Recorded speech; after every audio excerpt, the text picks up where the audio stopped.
মা, তাহলে এখন কি করতে হবে আমাদের? আমাদের কোম্পানি তো একেবারে ডুবে গেল, ব্যাংকের লোন বাকি আছে, কিভাবে শোধ করব আমরা? এটাই ভাবার বিষয়। কিন্তু ইমরান কোথায়? ওকে তো দেখছি না। গত 3 মাস ধরে আমাদের কোম্পানি কিচ্ছু করতে পারেনি। আমার মনে হয় কোম্পানি বন্ধ করে দিতে হবে। এইভাবে লস আর সহ্য করা যাবে না। হ্যাঁ মা, তুমি কি বলছো? ব্যাংকে অনেক টাকা লোন নেওয়া আছে, ওগুলো সব দিতে হবে। কিন্তু কি করে আমরা অত টাকা শোধ করব? অত টাকা আয় করব কিভাবে? তোমার বাড়ি জমি সমস্ত কিছু বিক্রি করে হলেও শোধ তোমাকে করতেই হবে। ব্যাংকের ম্যানেজার না হলে পুলিশের কাছে নালিশ করে দেবে। আচ্ছা, আগে ইমরান খবর নিয়ে আসুক। খবর খারাপ হলে কিছু একটা উপায় ভেবে বের করতে হবে। হ্যাঁ মা, ও ঠিকই বলেছে। যদি কোম্পানি ডুবে যায় তাহলে অন্য কিছু কাজ করে টাকা শোধ করে দেওয়াই ভালো। দেখা যাক কি হয়।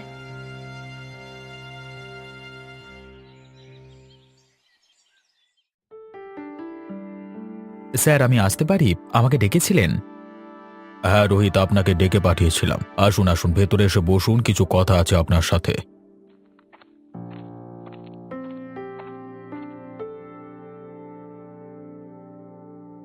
কি দরকার আছে স্যার? কাগজপত্রগুলো দেখতে দেখতে চোখে পড়ল সোফিয়া দেবীর কোম্পানি তো প্রায় ডুবে গেছে। 2 কোটি টাকা লোন নিয়েছে, এখনো হাফ টাকা দিতে বাকি আছে। হ্যাঁ, ওরা তো 6 মাসের জন্য নিয়েছিল, এখন 3 মাস বাকি আছে। সে যাই হোক, ওরা সময়ে সময়ে সব টাকা দিয়ে দেয় আমি মানছি, কিন্তু এবারের পরিস্থিতি খুবই খারাপ। হয়তো দিতে নাও পারে, তাই আপনি একদিন ওদের বাড়ি যাবেন, গিয়ে হিসেবটা বুঝিয়ে দিয়ে আসবেন। স্যার, এটা মনে হচ্ছে খুব খারাপ হয়ে যাবে। ওরা তো এখনো ভালো রকমভাবেই টাকা পয়সা মিটিয়ে দিচ্ছে। যখন দেবে না তখন গেলে ভালো হতো, না হলে বড্ড খারাপ দেখাবে। তা বললে হবে না গো, আগে ওপরের অর্ডার শুনতে হবে, তাই জন্য বলছি। হ্যাঁ, আপনি ঠিকই বলেছেন, না হলে চাপটা আবার আমাদের উপর এসে পড়বে। ঠিক আছে, আমি একদিন ওকে ভালোভাবে বুঝিয়ে দেব গিয়ে। হ্যাঁ, এটাই বলছিলাম। এবার যাও, গিয়ে নিজের কাজ করো।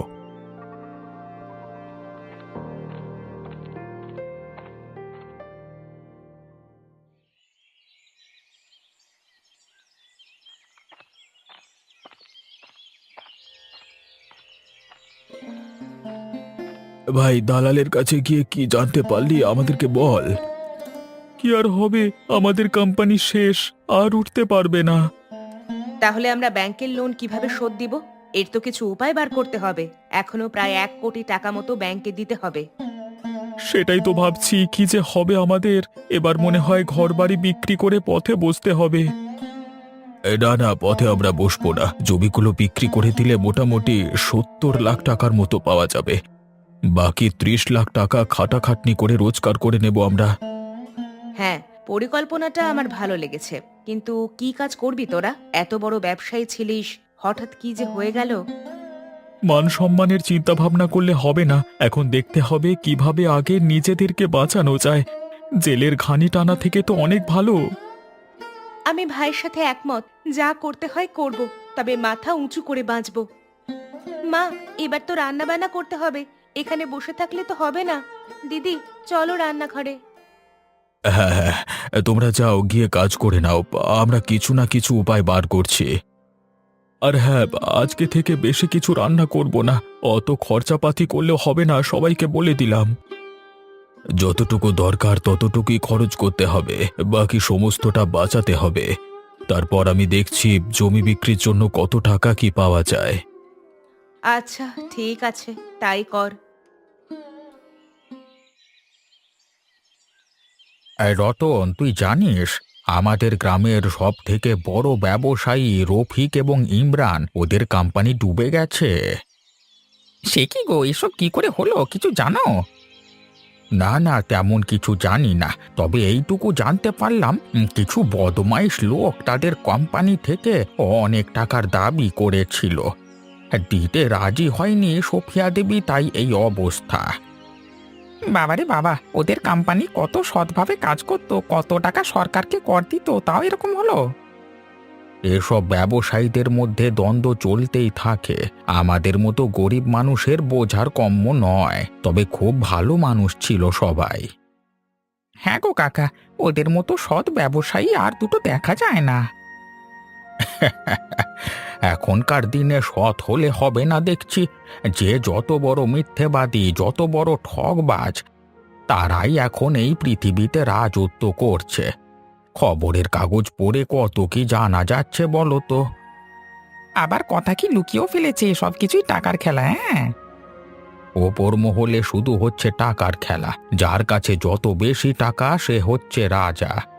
দ্বন্দ্ব, হিংসা, ঘৃণায় ভরে গেছে পৃথিবীটা। ওনারা খুবই ভালো মানুষ। যদি কোনোদিন কিছু সাহায্য করতে পারি আমি নিশ্চয়ই করব। আমি সোফিয়া দেবীকে খুব শ্রদ্ধা করি। শুধু সেটা নয়, আমাদের গ্রামের জন্য কত কি করেছে বলতো। হ্যাঁ, অনেক কিছু কারণের জন্যই আমরা শ্রদ্ধা করি, কিন্তু কি আর করা যাবে। দুপুর তো হয়ে এলো রে, এবার বাড়ি যাই।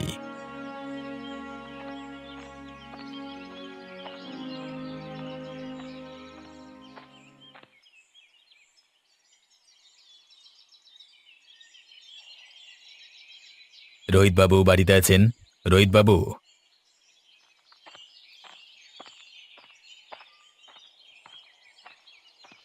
আরে ড্যানি বাবু, আপনি হঠাৎ আমার বাড়িতে? হ্যাঁ, একটু দরকার ছিল, তাই জন্য এলাম। এখন তো আপনি বেশ ভালোই টাকা রোজগার করছেন, আরও একটা কোম্পানি আমি খুলতে চাই, তাই নিয়ে আপনার সাথে কিছু কথা বলবো। আগে আপনি ভেতরে আসুন, বসুন, তারপর কথা বলছি।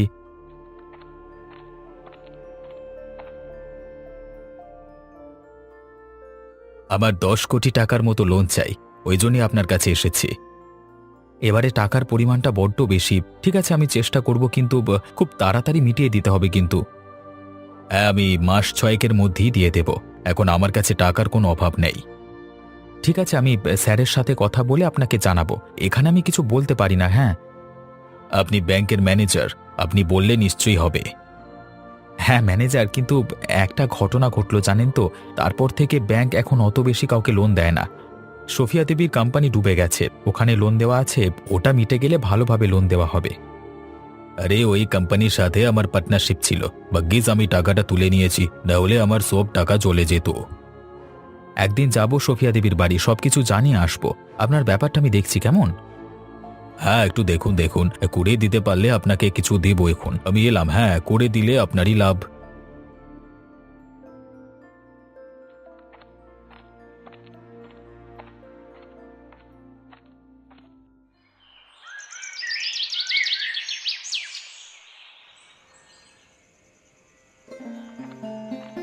যাই একবার মোহন কাকার সাথে কথা বলে আসি।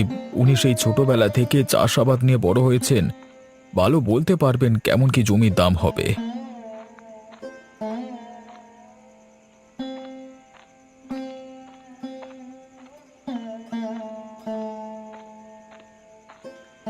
আরে রফিক, তুমি আজকে হঠাৎ তুমি এখানে? কাকা, তোমাকে আর দুঃখের কথা কি বলি, জানোই তো সবকিছু। এবার ব্যাংকের লোন শোধ করতে হবে, তাই জমিগুলো বিক্রি করব।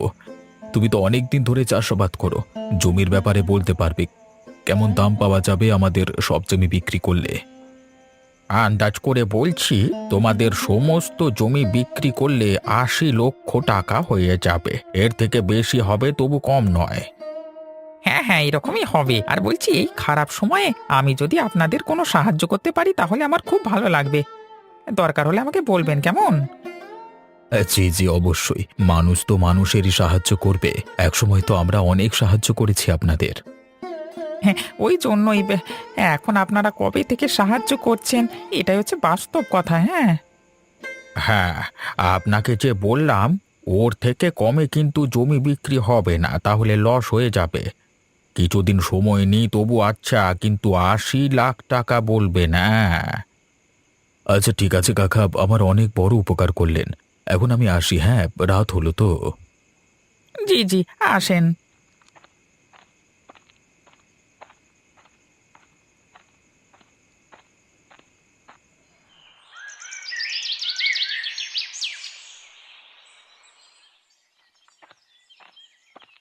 সোফিয়া দেবী বাড়িতে আছেন? আমি রোহিত, গ্রামীণ ব্যাংকের ম্যানেজার।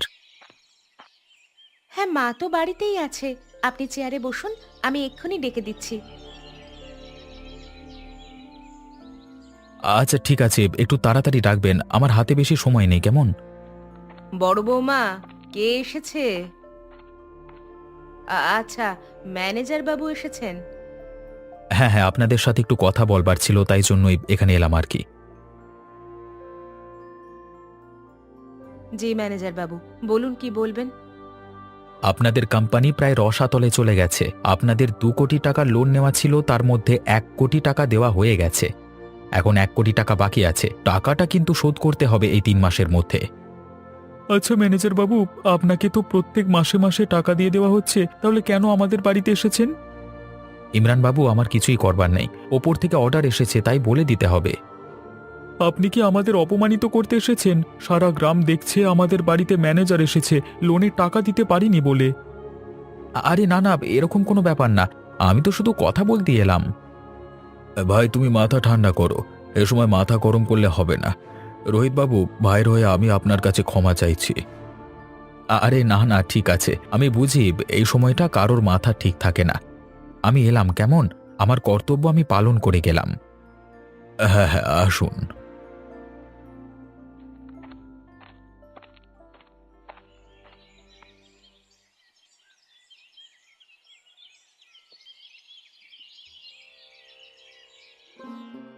হ্যাঁ মা, কিসের জন্য ডাকলে?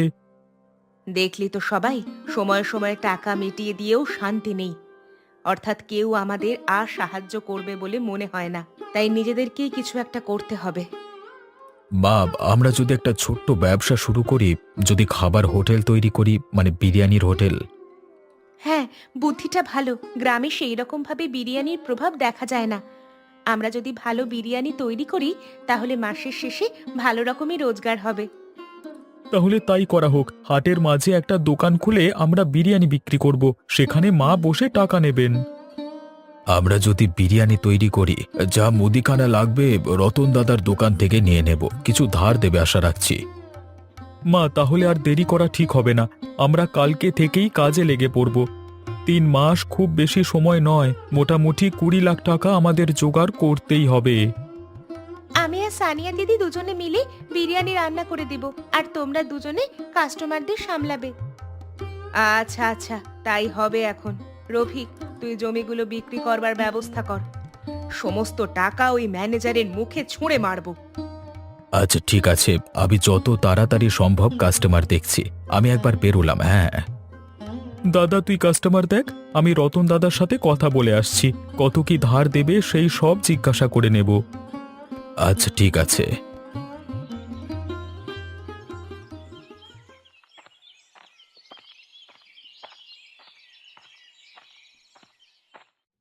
হ্যাঁ বলুন, কি দরকার? না না, আমার কিছু দরকার নেই। সোফিয়া দেবীর বাড়ি গিয়েছিলাম, ওটাই জানাতে এলাম। হ্যাঁ, ওদের বাড়িতে কি জানতে পারলেন? অবস্থা সব কেমন? দেখে মনে হলো টাকা মিটিয়ে দেবে। তাদের মনে একটা জোর আছে, বলছে 3 মাসের মধ্যেই সমস্ত টাকা মিটিয়ে দেবে। বাহ, তাহলে তো ভালো কথা। আমার আর কোনো চিন্তাই রইল না। স্যার, আরেকটা কথা। যা বলবার তাড়াতাড়ি বলো, আমার হাতে বেশি সময় নেই। স্যার, বড় ব্যবসায়ী ড্যানি আমার কাছে এসেছিলেন, বলছিলেন যে 10 কোটি টাকা লোন নেবেন, 6 মাসের মধ্যে আবার ফেরত করবেন। না না না না, হবে না। এখন এখন একটা চাপে আছি, আবার এত বড় ধাক্কা নিতে পারবো না। আগে এটা শোধ হোক, তারপর ভেবে দেখব। উনি এখন বড় ব্যবসায়ী, ওনার কত ইনকাম, দিয়ে দিলে আমাদের ব্যাংকেরই সুবিধা হতো। বাবা, মায়ের থেকে মাসির দরদ বেশি। মনে হচ্ছে টাকার ব্যাপার আছে। এই প্রসঙ্গে একটা কথা বলি, এরকম আমি একবার সুপারিশ করেছিলাম, আমি ফেঁসে গেছিলাম। আরে না না স্যার, টাকা কেন থাকবে? আমি বলছিলাম ব্যাংকের ভালো হবে, তাই জন্যই আর কি। কোনো লোন হবে না। এখন তুমি যাও, গিয়ে কাজ করো, আমি আমার কাজ করব।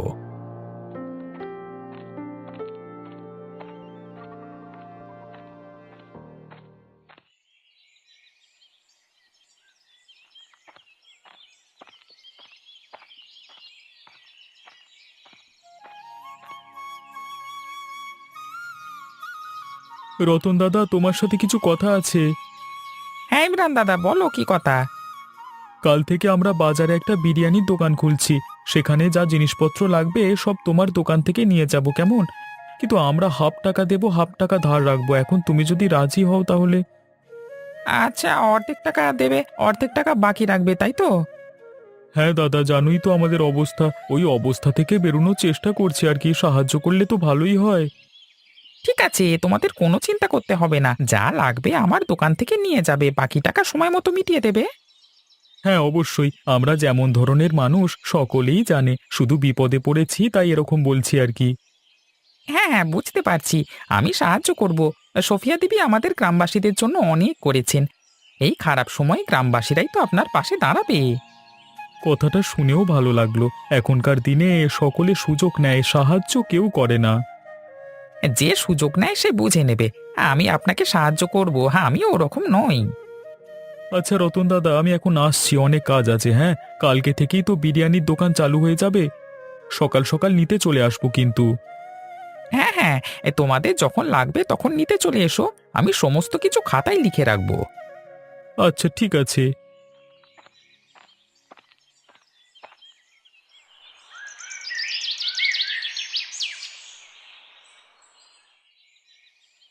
এই রফিক ভাই, বিরিয়ানির দোকান খুলেছো, ভালোই করেছো। কিছু একটা করে তো চালাতে হবে। সকলে মিলে একসাথে কাজ করলে বিপদ কেটে যাবে। ওটারই প্রচেষ্টা করা হচ্ছে কাকা। তুমি বিরিয়ানি খাবে? নতুন বিরিয়ানির দোকান, অনেকদিন বিরিয়ানিও খাওয়া হয়নি। হ্যাঁ হ্যাঁ, দাও দাও, আমাকে এক প্লেট দাও তো, খেয়ে দেখি কেমন লাগে। হ্যাঁ কাকা, তুমি বসো, আমি এনে দিচ্ছি এক্ষুনি। দাদা তুই ভালো করে তুলে দে, আমি নিয়ে আসছি।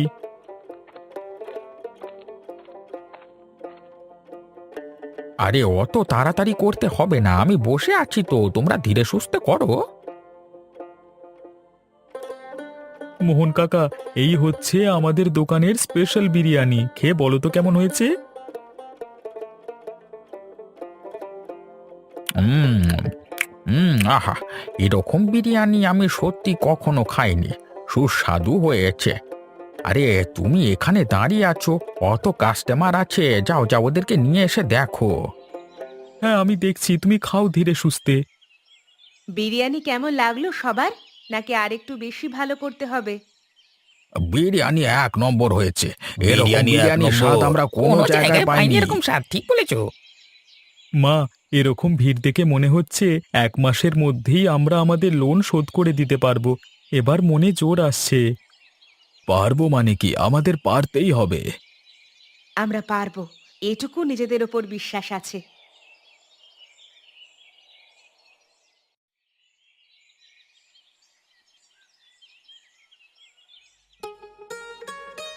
বিধাতার কৃপায় আমরা সফলতা পেয়েছি।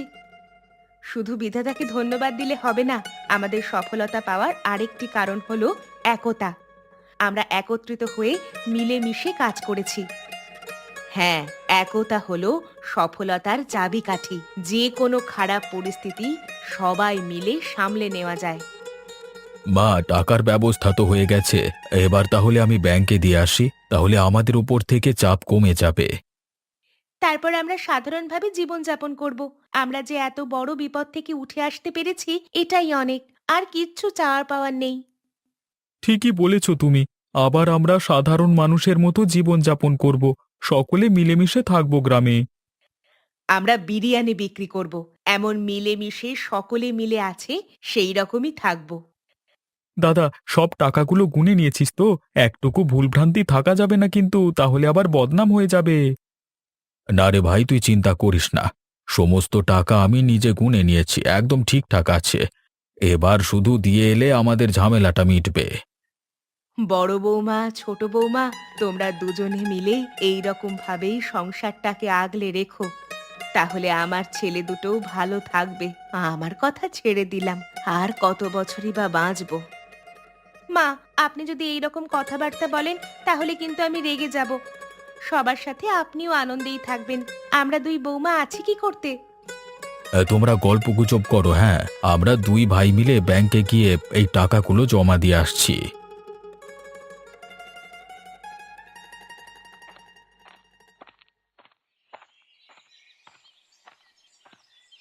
অবশেষে আমরা সফলতা লাভ করেছি। ব্যাংকের ম্যানেজার রোহিত আমাদের বাড়ি এসে অপমান করে গেছিল তো, এবার এই টাকা ওর মুখে ছুঁড়ে মারবো। এই না না ভাই, ওখানে গিয়ে তুই এরকম কিছু করবি না। ও শুধু ওর কর্তব্য পালন করেছে। আচ্ছা ঠিক আছে, আমি কিছু করব না, এবার ব্যাংকে প্রবেশ করি।